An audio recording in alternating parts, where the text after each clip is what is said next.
The big insight: why most people learn slowly. Welcome to a journey through the landscape of learning. As you settle in, let your mind drift gently through these ideas. There's no pressure to remember everything. Just let the words wash over you, like waves on a shore. Tonight, we begin with something curious, something that might change how you think about learning itself. But there's no hurry. We have all the time in the world. Fact 1. Learning fast is not about talent. It's about method. You know, there's this persistent myth that floats around. The idea that some people are just born learners, natural geniuses. The truth is far more comforting than that. Learning quickly isn't some genetic lottery you either win or lose. It's a skill, just like any other skill. It's about the techniques you use, the strategies you employ, the way you organize information in your mind. Think of it like cooking. Someone might make an incredible meal, not because they have cooking genes, but because they learned the right techniques, the proper way to layer flavors, when to add salt, how heat transforms ingredients. Learning is the same way. The methods matter more than any innate gift. And methods, well, methods can be learned by anyone, even you, especially you. Fact 2. Many popular study habits feel productive, but don't actually work. Here's something interesting to ponder as you relax. We've all done it, highlighting passages in bright yellow or pink, reading our notes over and over again, making things neat and color-coded. It feels good, doesn't it? It feels like progress, like you're doing something. And that feeling, that sensation of productivity, it's so seductive. But here's the thing. Feeling productive and being productive aren't always the same thing. Many of the study techniques that feel the best, that give us that warm sense of accomplishment, they're actually among the least effective. They're like empty calories for the mind. They fill you up, but they don't nourish you. It's not your fault for using them. They feel right. But sometimes, the path that feels easiest isn't the path that takes us where we want to go. Fact 3. Smooth, easy studying creates an illusion of mastery. Imagine reading through your notes, and everything makes perfect sense. It flows. It's clear. You think to yourself, yes, I know this, I've got this. But then, later, when you try to recall that information without your notes, it's gone, vanished like morning mist. This is the fluency illusion. When studying feels smooth and easy, when the information seems to glide into your mind effortlessly, it creates a false sense of learning. Your brain mistakes familiarity for understanding, recognition for recall. It's like watching someone play the piano beautifully and thinking, oh yes, I understand how that works. But then sitting down at the piano yourself and nothing. Smooth studying feels wonderful. It's comfortable, low stress. But comfort is not where learning lives. Fact 4. Real learning often feels harder than expected. There's a certain discomfort that comes with genuine learning, a mental friction. You sit down to study, and your brain resists. The information doesn't want to stick at first. You have to work to understand. You have to push through confusion. And this feels wrong. We've been taught that if something is hard, maybe it's not meant for us. Maybe we're not smart enough. But here's a secret worth holding on to as you drift towards sleep. That difficulty, that's not a bug. It's a feature. When learning feels challenging, when you have to strain a little, when your brain gets a bit tired from the effort, that's actually a sign that real learning is happening. The neural pathways are forming. Connections are being built. It's like working out a muscle. No pain, no gain, as they say. except in this case, the pain is mental, and the gain is knowledge that actually stays with you. Fact 5. Mental effort is commonly misinterpreted as failure. Let's talk about that feeling for a moment.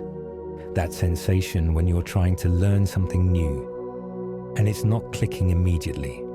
Your brain feels foggy. You have to read the same paragraph 3 times. You struggle to remember what you just studied. For most people, this triggers alarm bells. I'm failing. I'm not smart enough. This isn't working. But what if? What if that interpretation is backwards?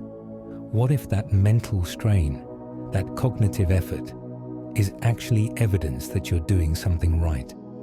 Think about it this way. If you can lift a weight easily, you're not building muscle. The resistance, that's what creates growth. Your mind works the same way. When understanding comes too easily, when recall is effortless, you're probably not learning much that's new. You're just skating along the surface of what you already know.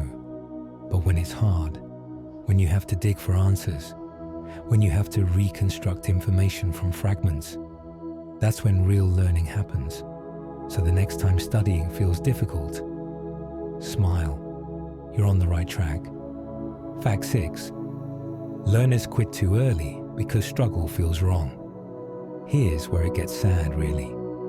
People stand right at the edge of breakthrough and turn back. They're so close to understanding, so close to mastery, but the struggle convinces them they're on the wrong path. They think, this shouldn't be this hard. Other people must find this easier. Maybe I'm just not cut out for this. And they walk away. They quit. They give up. Not because they lack ability, but because they misunderstood what the process should feel like.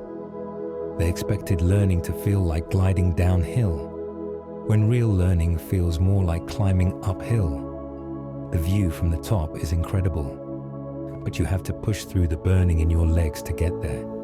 Most people quit during the burn. They never discover that the burn, it passes, and what lies beyond it is worth everything. If only they'd known that struggle was normal, expected, even desirable, they might have kept going, just a little further, just a little longer. Fact 7. Mastery comes from desirable difficulties, not comfort. There's this beautiful concept in learning science. Desirable difficulties. It sounds like a contradiction, doesn't it? Desirable difficulties. But let your mind rest on this idea for a moment. Certain types of difficulty, carefully chosen challenges, they actually enhance learning. Things like spacing out your study sessions instead of cramming, testing yourself instead of just rereading, mixing up different types of problems instead of doing the same type over and over. These things feel harder in the moment. Your brain prefers the easy path, the familiar groove, but these difficulties, they force your brain to work differently, to engage more deeply, to build stronger, more flexible knowledge. It's like training for a marathon by running on varied terrain, hills, trails, sand, instead of just a flat track. The varied terrain makes each run harder, but it makes you a much stronger runner. Desirable difficulties make learning harder in the short term, but they make you a much more capable learner in the long term. Comfort teaches you nothing. Challenge teaches you everything. Fact 8. Growth mindset accelerates learning by sustaining effort. Perhaps you've heard this term before. Growth mindset. As you settle deeper into relaxation, consider this. There are people who believe their abilities are fixed. I'm just not a math person. I'm not good at languages. I can't learn technical things. And then, there are people who believe abilities can be developed. I'm not good at math, yet. I can improve at languages. I can learn technical things with practice. These two beliefs, they create completely different realities. The first group, when they hit difficulty, they see confirmation. See, I told you I couldn't do this. The second group, when they hit difficulty, They see opportunity. This is where I grow. And here's the thing. The second group keeps trying. They sustain effort. They persist through challenges because they believe the effort matters. And because they persist, they succeed more often. They learn faster not because they're smarter, but because they keep going when others stop. The mindset becomes a self-fulfilling prophecy. If you believe you can improve, you do the things that lead to improvement. And growth mindset, it can be learned. Even a fixed mindset can grow. Fact 9. Adaptability is now one of the most valuable meta skills. Let this thought drift through your mind as you relax. We live in a world that changes faster than ever before. The skills that were valuable 5 years ago, some of them matter less today. The tools we use, they evolve. The problems we face, they shift. In this kind of world, the ability to learn quickly, to adapt, to pick up new skills when you need them. This might be the most important skill of all. It's a meta skill, a skill about skills. You can't predict what specific knowledge you'll need in 5 years. The future is uncertain, foggy, but you can develop the ability to learn whatever that future requires, to adapt to whatever comes.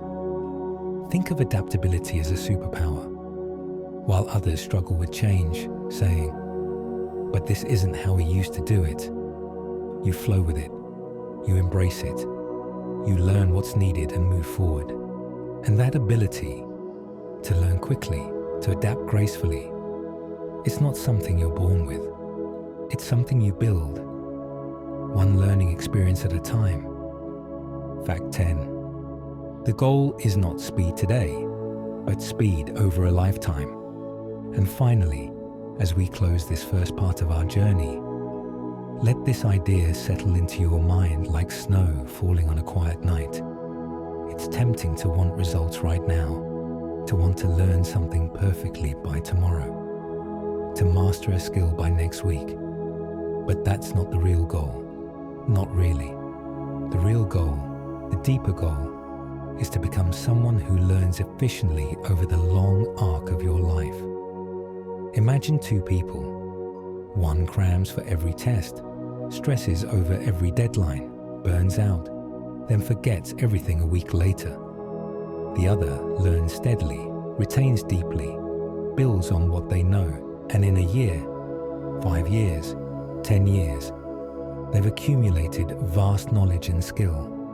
The second person might learn each individual thing slightly slower, but over time, they've learned vastly more because they didn't burn out, because what they learned, they kept, because each new thing built on solid foundations. So release the pressure to learn everything immediately. Instead, focus on building learning habits that you can sustain forever. Speed today doesn't matter much. Speed over a lifetime, that changes everything. And with that, let those 10 insights rest in your mind. Don't try to hold on to them. Just let them be there, like stars in the night sky. You don't need to count the stars to know they're shining. We'll continue this journey in just a moment, but for now, just breathe and rest. How the brain actually learns, memory, attention, and why spacing beats cramming. Soft, calming tone continues. And now, we descend a little deeper into the machinery of the mind itself. How does the brain actually learn? What's happening in there, behind the scenes? When the knowledge takes root and grows, let these discoveries wash over you, gently, like understanding arriving in slow waves. Fact 1. The brain strengthens memory through retrieval, not rereading. Here's something that surprises most people. You might think that to remember something, you need to put it into your brain over and over again. Read it, reread it, review it one more time. But the brain, it works differently than we imagine. Memory isn't like pouring water into a cup until it's full. It's more like a muscle that grows stronger with use. When you retrieve a memory, when you pull it out of your mind, when you actively recall it, that's when the memory gets stronger, not when you passively read it again. Think of it this way. Every time you force your brain to remember something, to search for it, to reconstruct it, you're sending a signal. You're telling your brain, this matters, keep this, make this stronger. Rereading sends a much weaker signal. It says, oh, I recognize this. But recognition isn't memory. Retrieval is memory. So the next time you study, close the book, close your notes, and try to remember, try to pull the information out. Even if you struggle, especially if you struggle, because that struggle, that effort to retrieve, that's what builds memory that lasts. Fact 2. The spacing effect can double long-term retention. Let this idea settle into your mind as you relax deeper. There's this phenomenon, this powerful, reliable effect that researchers have known about for over a century. If you study something once, then study it again a day later, then a week later, then a month later, you'll remember it far better than if you studied it 4 times in one day. Far better. We're talking about double the retention, sometimes more. This is called the spacing effect, and it's one of the most robust findings in all of learning science. But here's the curious part. It feels wrong. When you space things out, each review feels harder. You've forgotten some details. You have to work to remember. It feels less efficient. But that difficulty, that forgetting and remembering again, that's exactly what makes it work. Your brain doesn't bother to hold onto things that seem too easy to access. Why would it? But when you have to work to retrieve something, when there's been enough time that some forgetting has occurred, your brain says, oh, this must be important. Better strengthen this pathway. Spacing feels slower, but it creates memory that endures. That's the paradox. The shortcut is actually the long way around. Fact 3. Cramming creates fast forgetting. You know the experience. The night before an exam, or the day before a presentation, you sit down and you cram.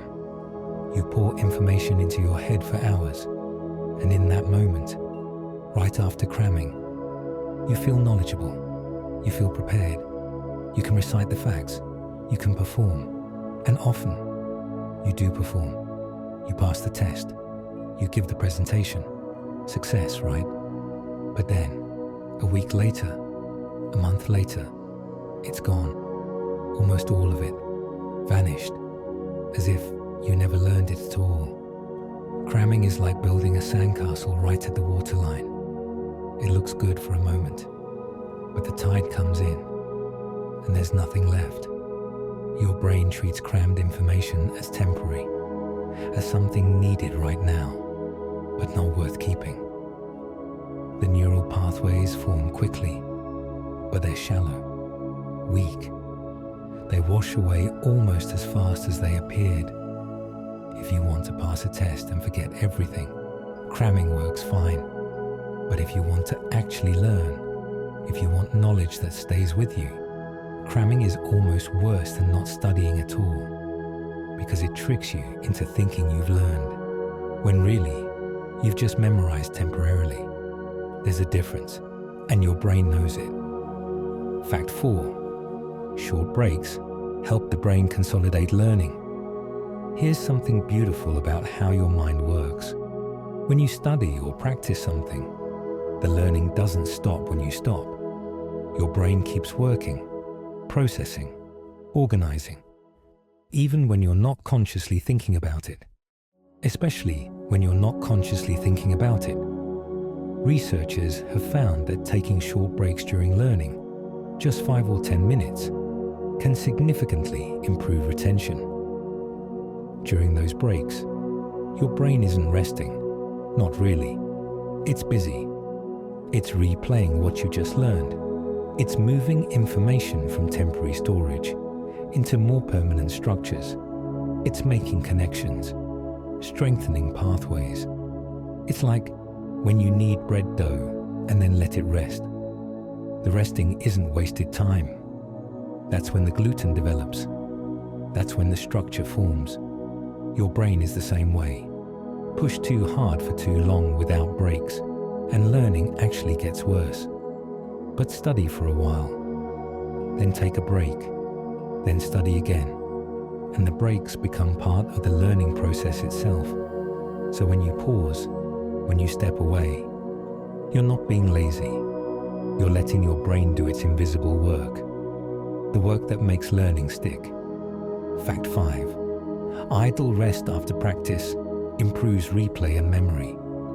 And speaking of rest, let's go even deeper into this idea. Studies have shown something remarkable. After people learn something new, if they just sit quietly for a few minutes, doing nothing, just resting with their eyes closed, their memory for what they just learned is significantly better than if they immediately moved on to something else. During this idle rest, this quiet, wakeful pause, something fascinating happens in the brain. The neurons that were active during learning, they fire again. They replay the experience. It's like your brain is practicing in the background, rehearsing what just happened, cementing it into memory. But this only happens if you give your brain the space to do it. If you immediately jump to the next thing, scroll through your phone, turn on music, start a conversation, you interrupt the process. The replay doesn't happen. The memory stays weaker. We live in a world that fears idle moments. We fill every gap with stimulation. But those quiet moments, those spaces of nothing, they're not empty. They're full of invisible learning. So after you study something important, after you practice a new skill, just sit for a moment. Stare out the window. Let your mind wander. Let the replay happen. You're not wasting time. You're learning, even in the silence. Fact 6. Sleep converts practice into long-term storage. And now, as you settle even deeper into relaxation, let's talk about sleep itself. Sleep is not just rest. It's not downtime. It's not your brain shutting off. Sleep is when your brain does some of its most important work. When you sleep, especially during deep sleep and REM sleep, your brain is busy transferring memories from temporary storage to long-term storage. It's strengthening the neural connections that form during the day. It's integrating new information with old knowledge. It's making connections you didn't see while you were awake. There are studies where people learned a skill, say, a sequence of finger movements, and then some people slept and others stayed awake. The ones who slept, they were significantly better at the skill when they woke up. Not just rested, actually better, more skilled. Their brains had practiced and improved while they were sleeping. This is why cramming all night before a test is such a terrible strategy. You're sacrificing the very process that would help you remember what you studied. You're robbing your brain of the time it needs to make that knowledge permanent. So sleep. Sleep is not a luxury when you're learning. It's not something you do after the important work is done. Sleep is part of the work. It's where learning becomes mastery, where practice becomes permanent. So as you drift towards sleep tonight, know that your brain is still working, still learning, still growing, even in dreams. Fact 7. Exercise boosts focus, memory, and learning speed. Here's something else worth knowing as you relax into these ideas. Movement. Physical exercise. It doesn't just make your body healthier, it makes your brain work better. Studies show that exercise increases blood flow to the brain. It triggers the release of chemicals that promote neural growth and connection. It improves focus and attention. It enhances memory. People who exercise regularly learn faster than people who don't.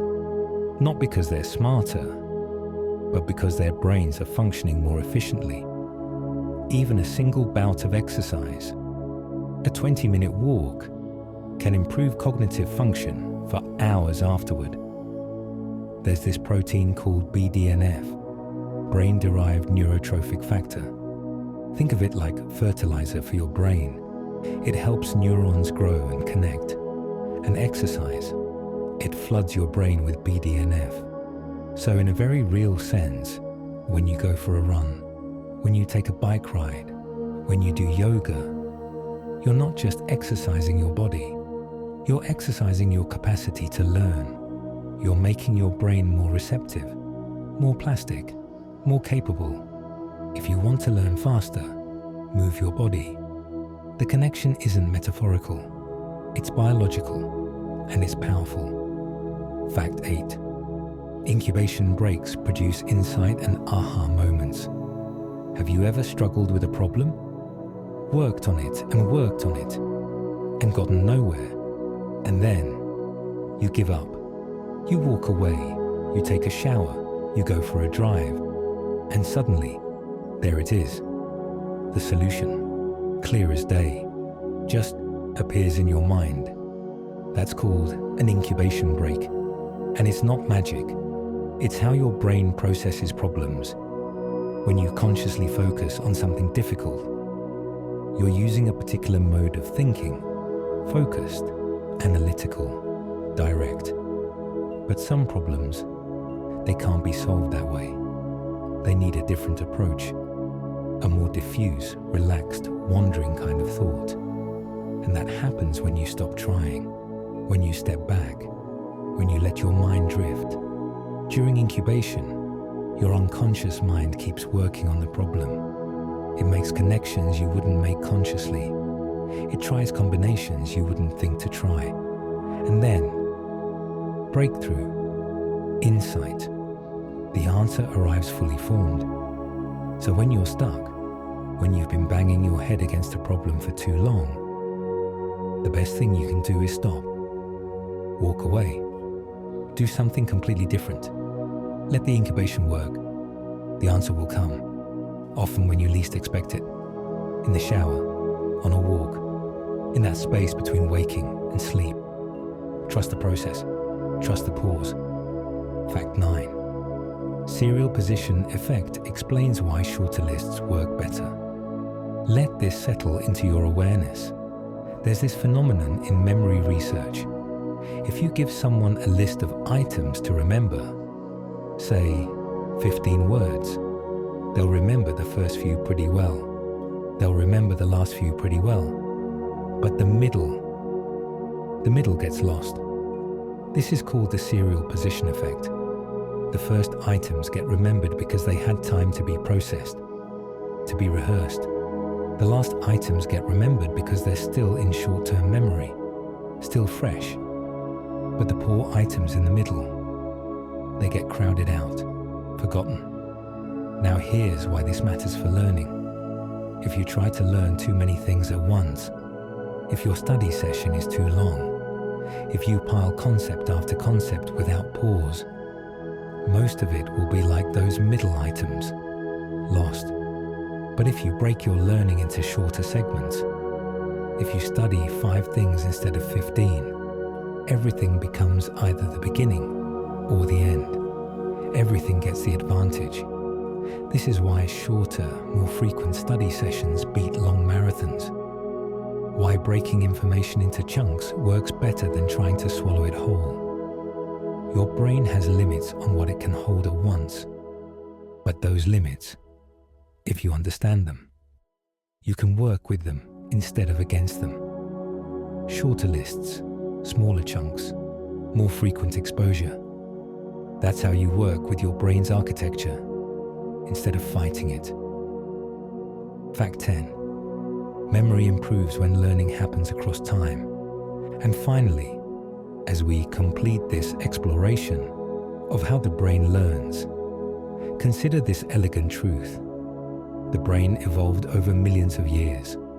and it evolved for a certain kind of learning. Not the kind where you sit down and absorb massive amounts of information all at once, but the kind where you encounter something, experience it, then encounter it again later, then again, gradually building familiarity and understanding over time. This is natural learning, the way you learned language as a child, the way you learned to recognize faces, to navigate your neighborhood through repeated exposure spread across time.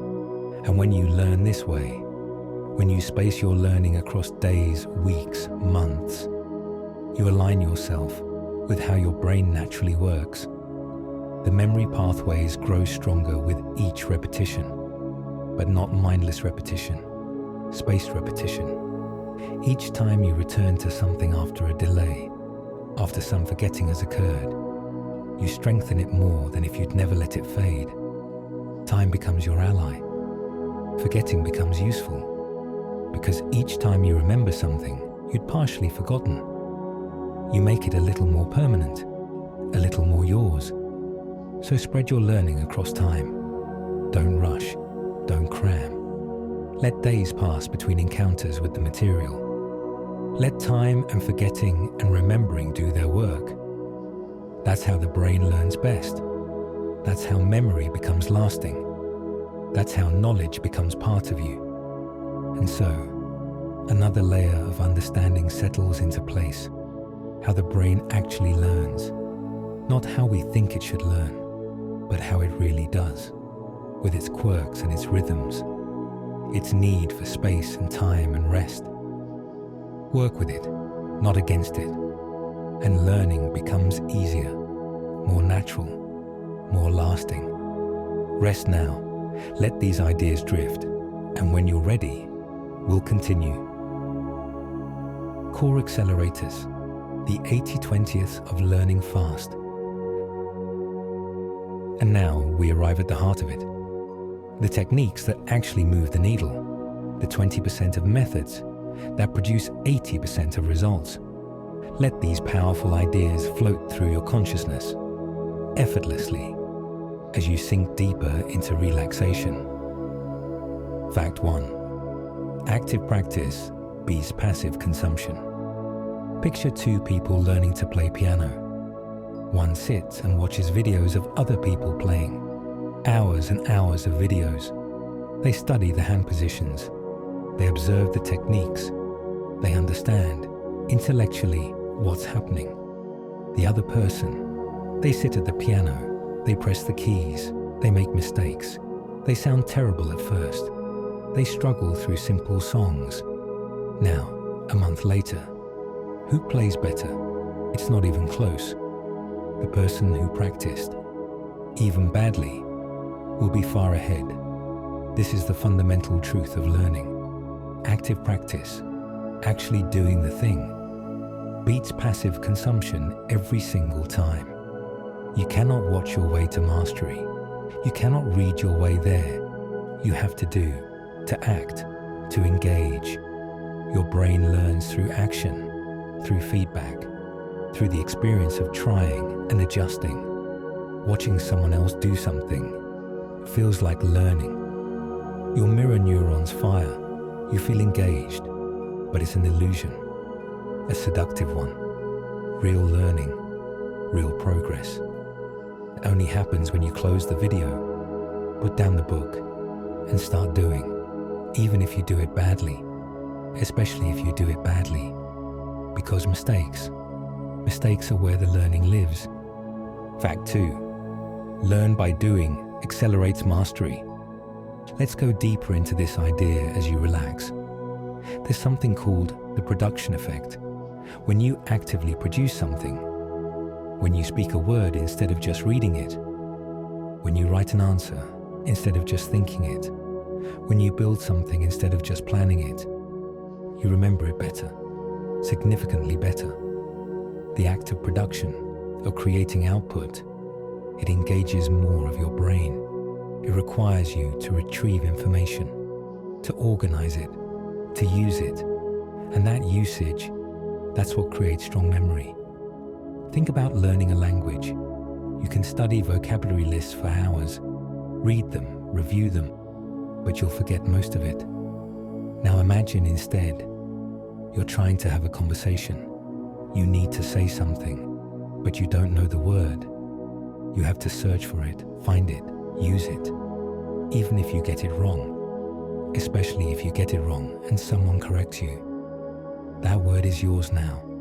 You own it because you learned it by doing, by producing, by using it in context. This applies to everything: coding, writing, problem solving, design. You can study theory forever, but mastery comes from doing, from creating, from producing. So stop consuming so much. Start producing, even if what you produce is imperfect, even if it's rough. The act of creation, that's where learning happens. Fact 3. The Feynman technique forces clarity. Here's a beautiful method, named after the physicist Richard Feynman, a man known for being able to explain complex ideas in simple terms. The technique is elegant. Take something you're trying to learn and explain it out loud, in simple language, as if you're teaching it to a child. No jargon, no technical terms you don't fully understand. Just clear, simple explanation. What happens when you try this?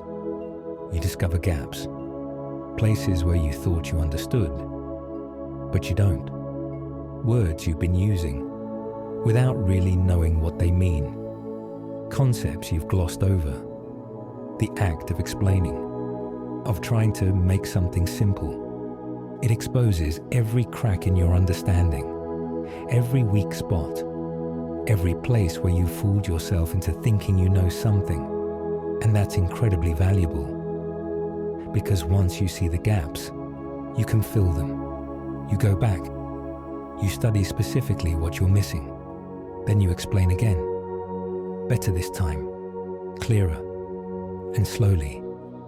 Through this process of explaining and refining, you develop true understanding, not surface knowledge, not familiarity, but deep, clear, genuine comprehension, the kind where you really get it. So find something you're learning and explain it to a friend, to an imaginary student, to your reflection in the mirror. The explanation will teach you what you still need to learn. Fact 4. Teaching others exposes knowledge gaps. And this leads to something even more powerful. When you teach someone else, when you're responsible for their understanding, something shifts. You can't hide behind vague explanations. You can't skip over the parts you're fuzzy on, because they'll ask questions. They'll need clarification. They'll look at you expectantly, waiting for you to make it clear. And in that moment, you discover what you really know and what you don't. There's a saying, you don't truly understand something until you can teach it. And it's true. Teaching is the ultimate test of understanding. When you teach, you have to organize the information, decide what's important, create analogies, anticipate confusion, answer questions, adapt your explanation based on what's working. All of this, it deepens your own understanding far beyond what studying alone ever could. So don't wait until you're an expert to teach. Teach while you're learning. Find someone a few steps behind you and help them. Explain what you just figured out. Answer their questions. And in teaching them, you'll teach yourself more effectively than almost any other method. The student learns, but the teacher learns more. Fact 5. The protege effect strengthens understanding. There's something even more interesting that happens when you teach. It's called the protege effect. When you know you're going to teach something, when you're preparing to help someone else learn, you study differently, more carefully, more thoroughly. You pay attention to details you might otherwise skip. You make sure you really understand, because someone is counting on you. Studies have shown that students who are told they'll be teaching material to others. They learn the material better than students who are just studying for themselves, even if the teaching never happens, just the expectation, the knowledge that someone will depend on your understanding. It changes how you learn. You become more motivated, more engaged, more thorough. So here's a technique.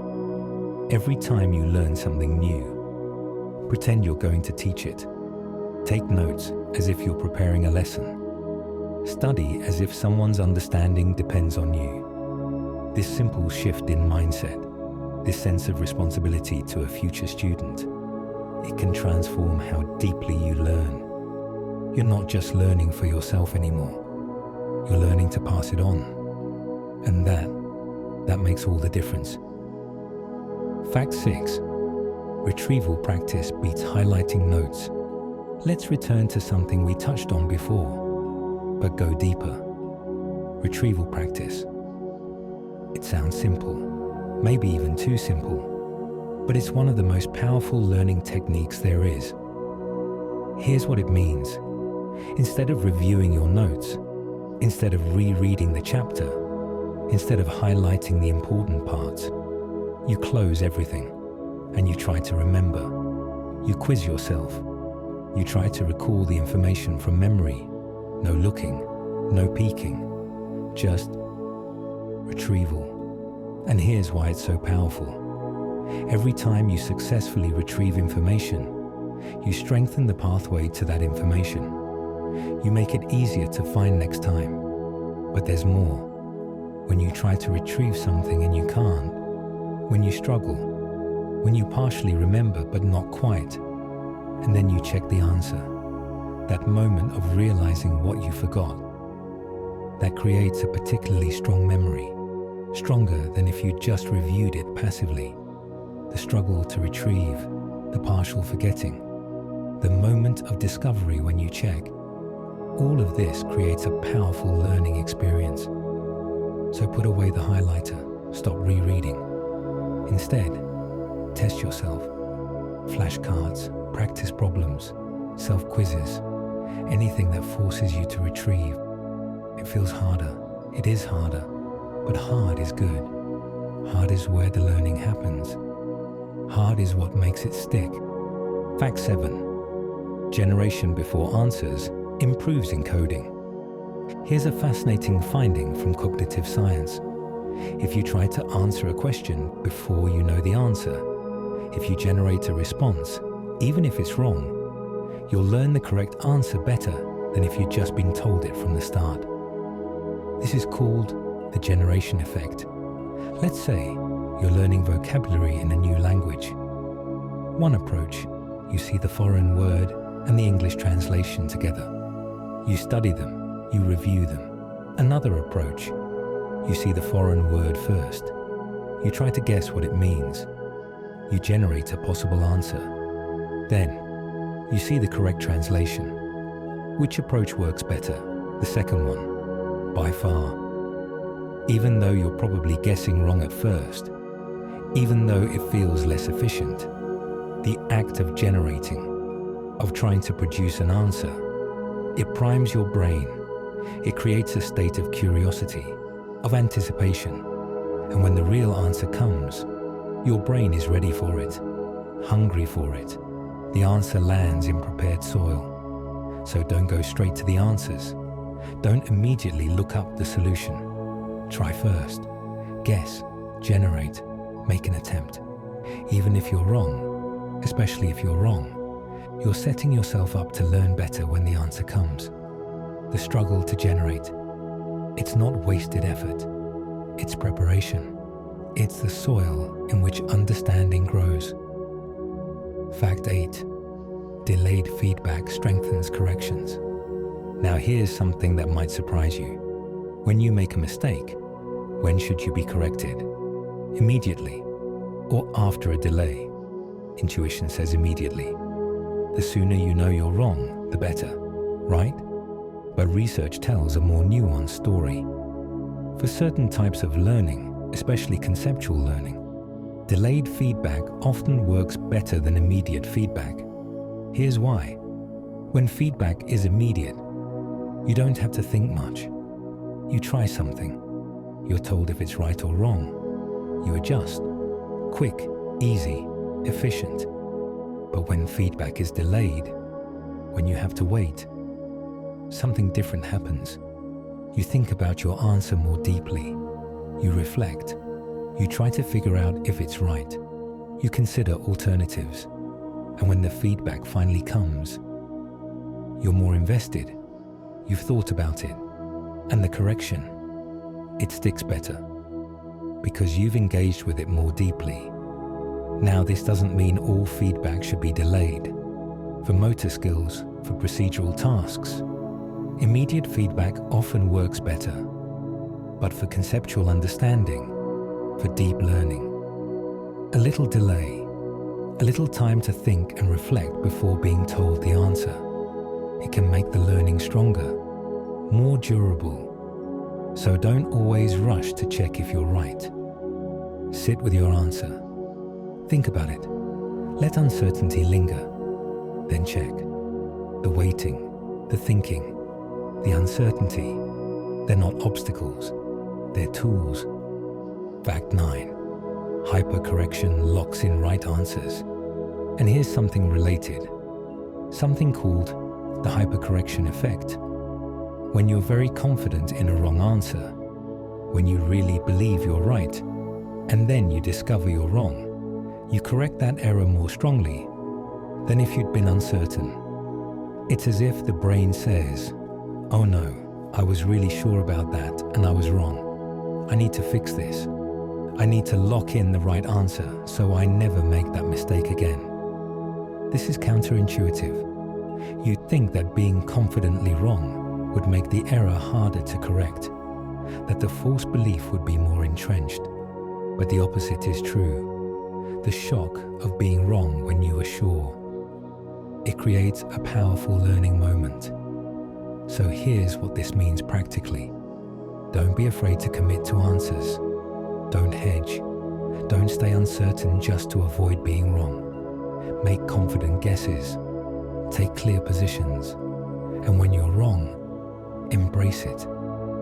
That moment of surprise, of wait, I really thought it was the other way. That's gold. That's when your brain pays the most attention. That's when correction happens most powerfully. Being confidently wrong, it's not a failure. It's an opportunity, a chance for hypercorrection, for learning that really sticks. So be bold, commit, and when you're wrong, learn from it deeply. Fact 10. Spaced repetition outperforms massed review, and we return once more to spacing. Because it's that important, that powerful, that fundamental to learning well. Spaced repetition, reviewing information at gradually increasing intervals. It's perhaps the most scientifically validated learning technique we have. Here's how it works. You learn something today. You review it tomorrow. Then 2 days later. Then a week later. Then 2 weeks. Then a month. Each time the interval gets longer. And each time you successfully remember, you make the next interval even longer. But if you forget, you shorten the interval. You review again sooner. This system, it's elegant. It works with your brain's natural forgetting curve. It catches information right as it's about to slip away. And that moment, right before forgetting, that's when review is most effective. Spaced repetition ensures you never waste time reviewing things you already know well. And you never let things fade away completely. You're always practicing at the edge of your memory, where the effort is optimal, where the learning is strongest. There are apps for this now. Digital flashcard systems that calculate the intervals for you. But you can do it manually too, with a simple box system or a notebook. The tool doesn't matter. What matters is the principle. Space your repetitions. Review before you forget completely. And gradually, over time, knowledge becomes permanent, automatic, part of you. This is how you build lasting mastery. not through cramming, not through massed review, but through patient, spaced, strategic repetition. The slow way is the fast way. The patient way is the permanent way. And so, the core accelerators, the techniques that actually work, not because they feel good, but because they align with how learning actually happens. Active over passive, production over consumption, struggle over ease, spacing over cramming. These aren't tricks, they're not shortcuts. They're the real path, the path that works, the path that lasts. Let these methods settle into your awareness and rest, knowing that learning, real learning, is within your reach. Structuring practice for speed. How to practice without burning out. Soft, calming tone continues. And now, we turn to the architecture of practice itself. How do you structure your learning so that it's sustainable, so that you can keep going, not just for days or weeks, but for months, for years, for a lifetime? Let these principles of sustainable practice wash over you, gently, like water smoothing stone. Fact 1. Short, focused sessions outperform marathons. Imagine sitting down to study for 5 hours straight. Sounds impressive, dedicated, serious. But here's what actually happens. The first hour, you're focused, productive, learning well. The second hour, you're still doing okay. Maybe your attention wanders a bit. By the third hour, you're struggling. Your mind keeps drifting. You're rereading the same paragraph over and over. By hours 4 and 5, you're not really learning anymore. You're just sitting there, going through the motions. Your brain is exhausted. Now imagine instead 5 one-hour sessions spread across 5 days. Each session, you're fresh, focused, fully engaged. And between sessions, your brain consolidates, processes, strengthens what you learned. Which approach produces more learning? The short sessions, every time. Your brain has a limited capacity for focus to assist. Attention is like a muscle, it gets tired. And when it's tired, learning stops happening. But if you keep your sessions short, if you stop while you're still sharp, you maximize the quality of every minute, quality over quantity, focus over duration, short and intense, beats long and scattered, every single time. So let go of the marathon mentality. Think in sprints instead, brief, focused, regular. That's how sustainable learning happens. Fact 2. Time boxing builds consistency. Here's a powerful technique for making learning a habit. Time boxing. It's simple. You decide, I will study for 20 minutes. Not until you finish a chapter. Not until you understand everything. Just 20 minutes. You set a timer, you start. And when the timer goes off, you stop. Even if you're in the middle of something, even if you want to keep going, you stop. Why does this work so well? Because it removes the pressure. You're not committing to finishing anything. You're just committing to 20 minutes. That's manageable. That's doable. Even on your busiest, most exhausted days, you can find 20 minutes. And once you start, once you're engaged, often you want to keep going beyond the timer.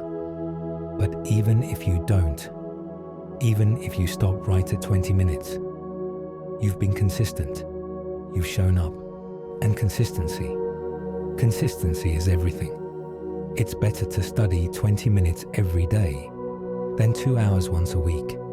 Better to practice a little, regularly, than a lot, sporadically, because the brain learns through repetition over time, through regular exposure, not through occasional intense bursts. So time box your practice. Start small, maybe even just 10 minutes, but do it every day.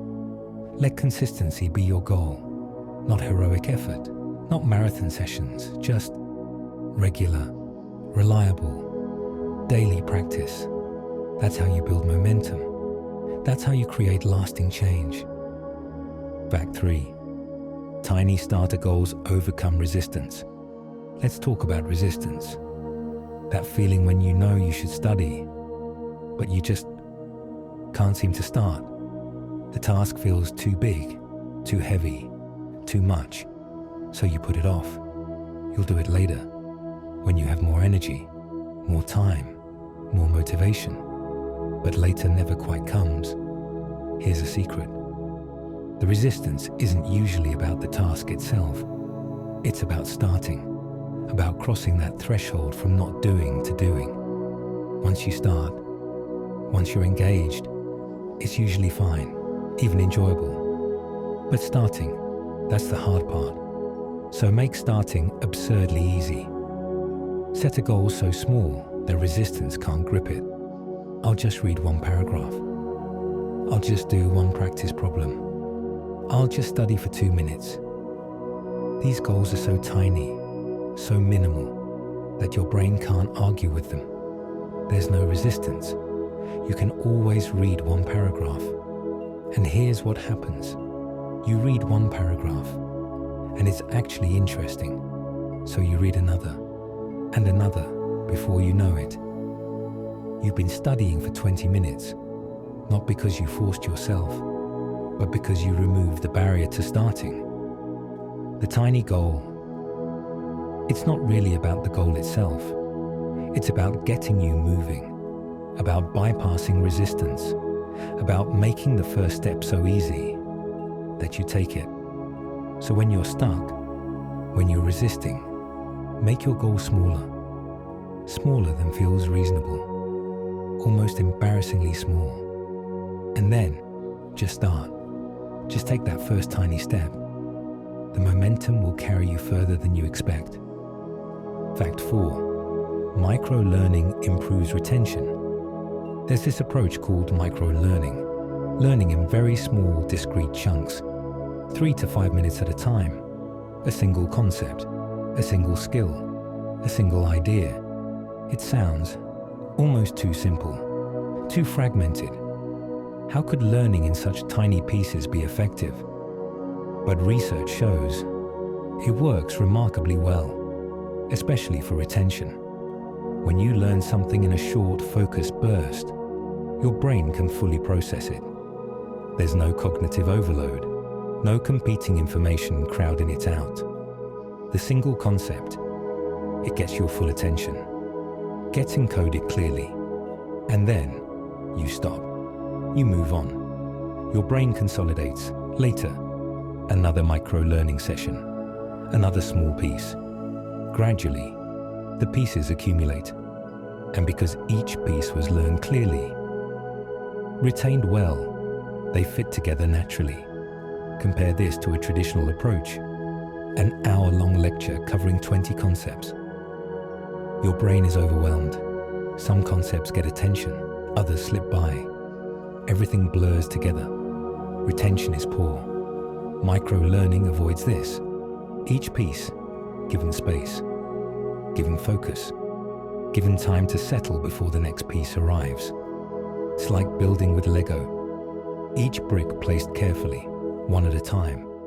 The structure grows steadily, surely. Micro-learning isn't about learning less. It's about learning more efficiently, more sustainably, more memorably. Small pieces, clear focus, regular repetition. That's the formula. Fact 5. Nano-learning supports just-in-time learning. And if micro-learning is small, nano-learning is even smaller. We're talking about learning in the moment, right when you need it. 30 seconds, 1 minute, just enough to solve the immediate problem, to answer the immediate question. This is just-in-time learning. You encounter a situation where you need to know something. You look it up. You learn exactly what you need, right now, in context. And then you use it immediately. Apply it, practice it. This creates incredibly strong memory because the learning is motivated, relevant, immediate, and the application happens right away. There's no gap between learning and using. Think about how you learned to use your phone. You didn't read the entire manual first. You started using it, and when you wanted to do something, change a setting, use a feature, you figured out that specific thing, just in time, as you needed it. And now, you know your phone well, not because you studied it comprehensively, but because you learned what you needed, when you needed it, and used it immediately. Nano learning works the same way. Small, specific, contextual, immediate application. It's not about sitting down for a study session. It's about learning woven into the fabric of doing. Learning and using, happening together, seamlessly. This is how much of our most durable knowledge forms, not through formal study, but through repeated just-in-time learning. In context, with immediate application. Fact 6. Chunking reduces cognitive overload. Your working memory, the part of your mind that holds and processes information right now, it's limited, very limited. It can hold about 4 things at once, maybe 7 if they're simple. That's it. Try to hold more, and things start dropping out. This is cognitive overload. And when you're overloaded, learning stops. You're just struggling to keep up, not actually understanding. But here's the beautiful thing. Those 4 items, they don't have to be simple. They can be complex. If you chunk them properly. Chunking means grouping information into meaningful units. For example, a phone number, 10 digits. That's way more than working memory can hold. But break it into chunks. Area code, first 3, last 4, and suddenly it's only 3 items. Manageable. The digits haven't changed, but the way you organize them, that makes all the difference. This applies to everything you learn. If you try to memorize 20 disconnected facts, impossible. But if you organize those facts into 4 categories of 5, suddenly doable. If you try to learn a complex skill all at once, overwhelming. But if you break it into chunks, master one chunk, then the next, it becomes manageable. Chunking is about respecting the limits of working memory, about organizing information in ways that your mind can actually handle. It's not about making things simpler. It's about making them more structured, more organized, more digestible. Learn to chunk well, and you can handle far more complexity than you thought possible. Fact 7. Breaking skills into micro skills speeds progress. Let's take this idea of chunking and apply it to skills. Any complex skill, playing an instrument, speaking a language, coding, writing, it's not really one skill. It's dozens of micro skills bundled together. And trying to learn them all at once, trying to get good at everything simultaneously, it's overwhelming. Progress is slow, frustrating. But what if instead you broke the skill down, identified the micro skills, and practiced them separately, deliberately, one at a time? Let's say you're learning guitar. That involves finger positioning, strumming rhythm, chord transitions, reading tabs, timing, ear training, many micro skills. If you just practice guitar generally, you're practicing everything a little, getting better at everything slowly. But if you spend 10 minutes just on chord transitions, just moving smoothly from C to G to D, that specific micro skill improves rapidly. Then tomorrow, 10 minutes just on strumming patterns. That micro skill sharpens. Gradually, the micro skills develop, and then they combine, they integrate, and suddenly you're playing guitar well. The whole becomes greater than the sum of its parts. This approach, deliberate practice of micro skills, it feels more clinical, less organic, but it produces faster progress because you're targeting weaknesses addressing specific gaps, rather than hoping that general practice will eventually improve everything. Break it down, practice the pieces, then put them together. That's how you accelerate skill development. Fact 8. Practice at the edge of ability. There's a sweet spot in practice, a zone where learning happens fastest. It's called the edge of ability. Not so easy that you're just going through the motions. Not so hard that you're completely lost. Right at the edge, where you're succeeding maybe 70 or 80% of the time, where there's challenge, but it's manageable, where you're making mistakes, but you can figure out how to correct them. This is where growth happens. If practice is too easy, if you're succeeding every time, you're not learning. You're just reinforcing what you already know. Your brain isn't being pushed to adapt, to grow, to build new capabilities. But if practice is too hard, if you're failing constantly, you're also not learning effectively. You're overwhelmed, frustrated. You don't know what to adjust, what to change. You're flailing.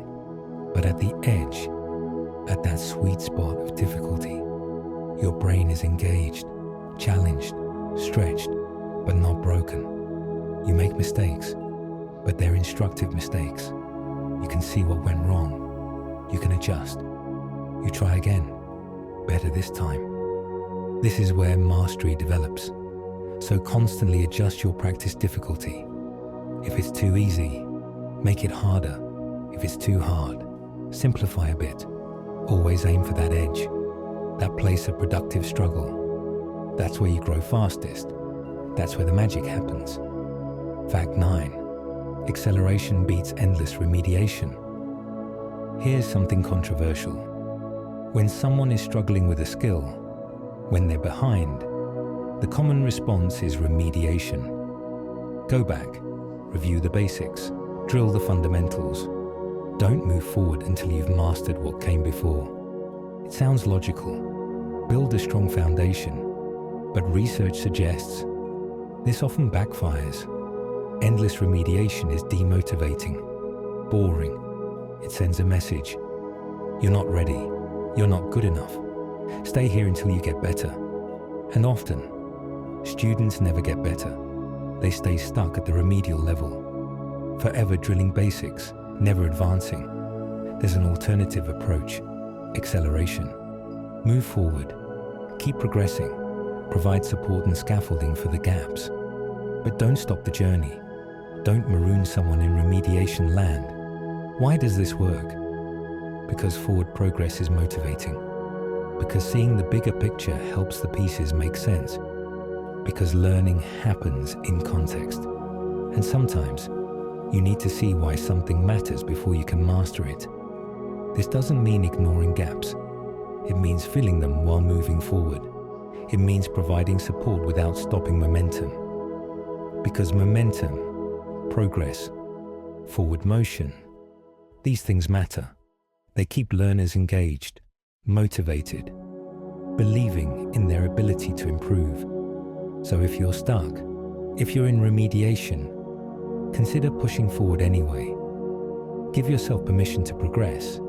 Even if you haven't mastered everything behind you, you can fill gaps along the way, but don't let the pursuit of perfection stop you from moving forward. Fact 10. Extend learning time only when it's structured. And finally, let's talk about time. More practice, more study time. That should mean faster learning. Right. More is better. But it's not that simple. Unstructured time. Time without clear goals, without focused activity, without feedback. It doesn't help much. You can sit with a textbook for 5 hours, but if you're just passively reading, daydreaming, checking your phone, you're not really learning. The time doesn't count. But structured time, time with clear objectives, active practice, deliberate effort, that accelerates learning. Even a little structured time beats a lot of unstructured time. So if you want to extend your learning time, If you want to practice more, first ask, is this time structured? Do I have clear goals? Am I actively engaged? Am I getting feedback? If yes, extend away. More quality time produces more learning. But if no, if you're just adding empty hours, don't bother. Focus instead on making your existing time more structured, more deliberate, more active. Quality first, then quantity. Structure first, then duration. Because time alone, it doesn't teach you anything. What you do with that time, that's what matters.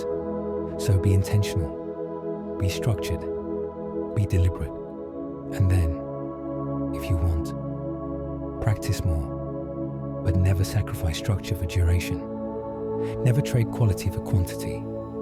Structured practice, even if brief, that's the path to rapid progress. And so, the structure of practice reveals itself, not endless grinding, not heroic marathon sessions, but thoughtful structure, short sessions, clear goals, manageable challenges, forward momentum. This is sustainable learning. This is how you practice without burning out. This is how you keep going, day after day, year after year, not through willpower, but through wisdom, through working with your mind, not against it. Rest now. Let these structures settle and know that the path is clear. Rest now. Let these principles settle, knowing that improvement is not a mystery. It's a system. And so, the enhancers, the amplifiers, the ways to work with your brain's natural love of images, stories, multiple senses, play. Learning doesn't have to be difficult, doesn't have to be joyless. When you work with how your brain naturally processes information, when you engage multiple senses, when you bring curiosity and playfulness, learning becomes easier, more natural, more enjoyable, and more effective. Rest now. Let your mind wander through images and stories, and know that learning can be a joy. Rest now. Let the possibilities settle, and know that the future of learning is already here. And so, the traps revealed, the shadows made visible, these biases, they're not character flaws, they're not weaknesses, they're just how minds work. But knowing them, seeing them, that gives you power.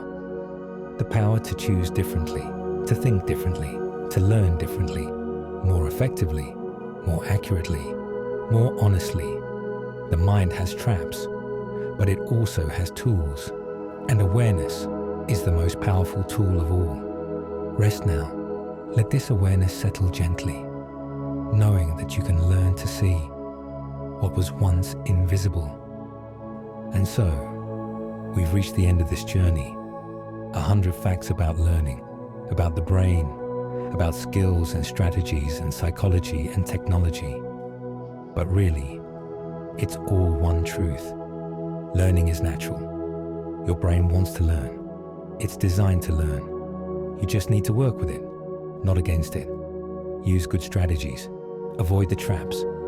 Be patient. Be consistent. Be strategic. And trust that over time, you'll grow. You'll learn. You'll become more than you are today. More capable, more skilled, more adaptable, more wise. This isn't the end of learning. It's the beginning. Everything you've heard tonight is just information, knowledge, until you apply it, until you practice it, until you make it yours. That's when it becomes real, when it transforms from words into wisdom, from concepts into competence, from understanding into action. So as you drift deeper into sleep, let these ideas settle, sink into your unconscious, your deep mind. And tomorrow, when you wake, you won't remember everything. That's okay. You don't need to. But something will have shifted, subtly, quietly. Your approach to learning, your understanding of the process, your confidence in your ability to grow, to change, to learn. Whatever you need, whenever you need it. You are a learner, not just someone who learns occasionally, but a learner at your core, in your essence. And now you understand the process, the principles, the path, not perfectly, but better, more clearly, more truly. So rest now, deeply, peacefully, and when you wake, you'll be ready to learn, to grow, to become, whatever you choose, whatever calls to you, whatever the future holds. You'll be ready because you know how to learn, and that is everything. Sleep well, learner. The journey continues tomorrow.